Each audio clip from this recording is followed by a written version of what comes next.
Oke, Assalamualaikum warahmatullahi wabarakatuh. Kali ini kita akan membahas tentang sejarah perkembangan public relation.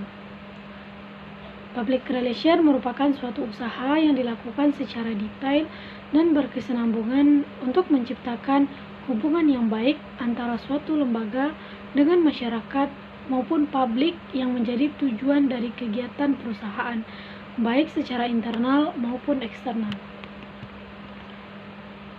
Ilmu dari public relation muncul pada abad 20 di Amerika Serikat. Lahirnya public relation dipelopori oleh Ivy Butterly yang disebut sebagai Father of Public Relation pada tahun 1906. Ivy berhasil menanggulangi permasalahan revolusi industri batubara yang hampir terjadi di Amerika Serikat.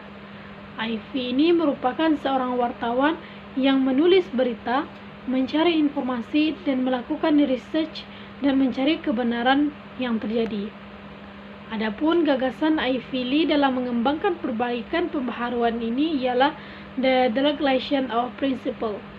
Ada prinsip-prinsip yang dilegalasikan, prinsip-prinsip kehumasan yang intinya ialah tidak diabaikan dalam proses manajemen industri.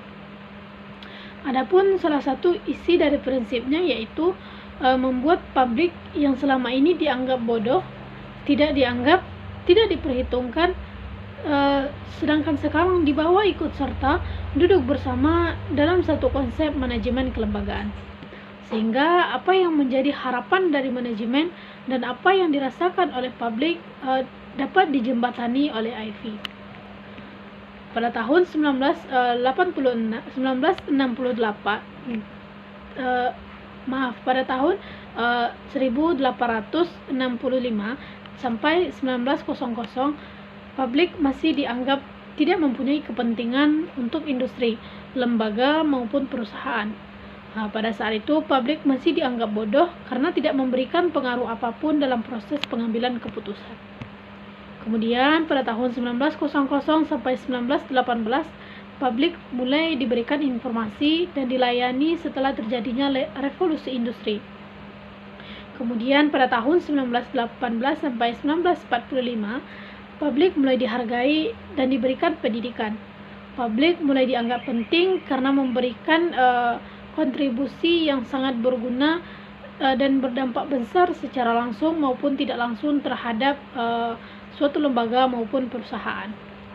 Kemudian pada tahun 1925 di New York, publik mulai dianggap dan muncul sebagai sebuah pendidikan resmi tinggi. Dan pada tahun 1928 di Belanda memasuki pendidikan tinggi. Public relation sudah masuk pendidikan tinggi, bahkan minimalnya di Belanda sudah menjadi fakultas ke-PR-an. Dan bahkan hampir seluruh jurusan menjadikan public relation sebagai mata kuliah wajib. Dan di samping itu juga banyak diadakan kursus yang bermutu hampir di seluruh sektor maupun lembaga terkait dengan ilmu public relation. Kemudian pada tahun 1945 sampai 1968, publik mulai terbuka dan mulai paham dan banyak mengetahui bahwa penting sebenarnya untuk memahami ilmu public relation, sehingga hal tersebut berpotensi besar dimanapun dan kapanpun mereka berada. Maka keilmuan public relation menjadi dasar berpijaknya dan berkembangnya lembaga maupun suatu perusahaan. Kemudian pada tahun 1968, Belanda mengalami perkembangan yang pesat ke arah ilmiah dan penelitian yang secara rutin dilakukan.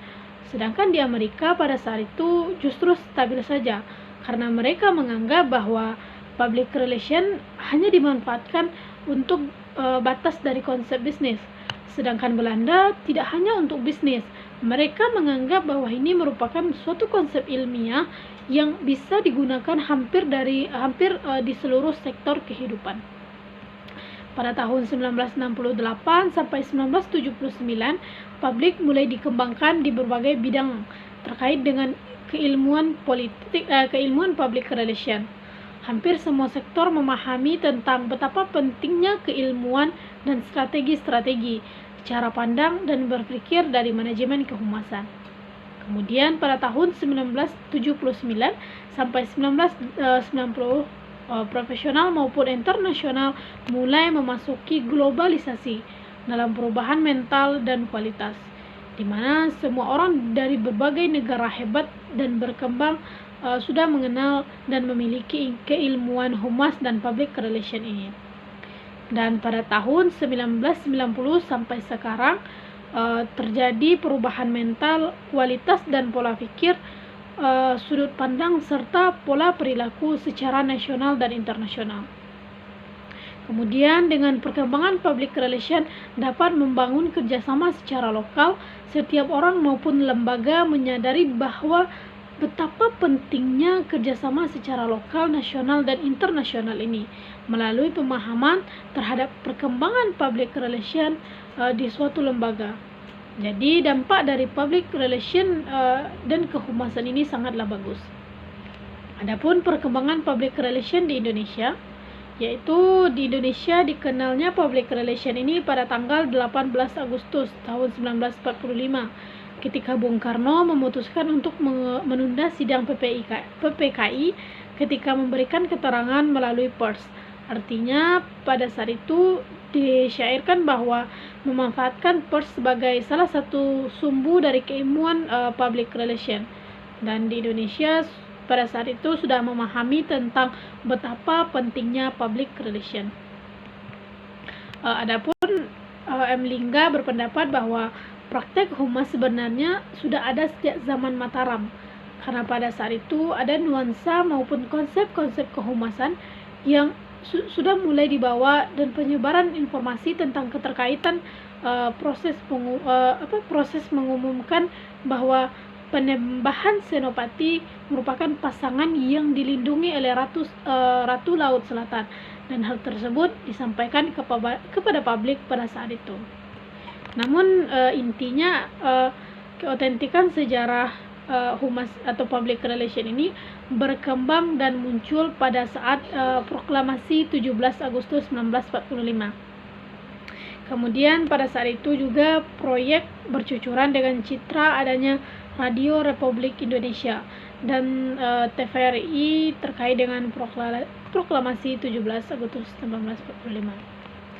Kemudian pada tahun 1962 dianggap sebagai cikal bakal pembentukan humas di Indonesia secara resmi melalui Presidium Kabinet Perdana Menteri Juanda.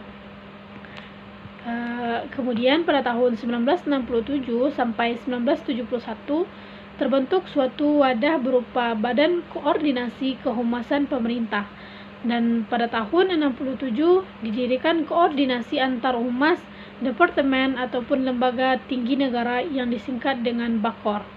Jadi perkembangannya mulai established dianggap sebagai cikal bakal pembentukan humas di Indonesia ialah pada tahun 62.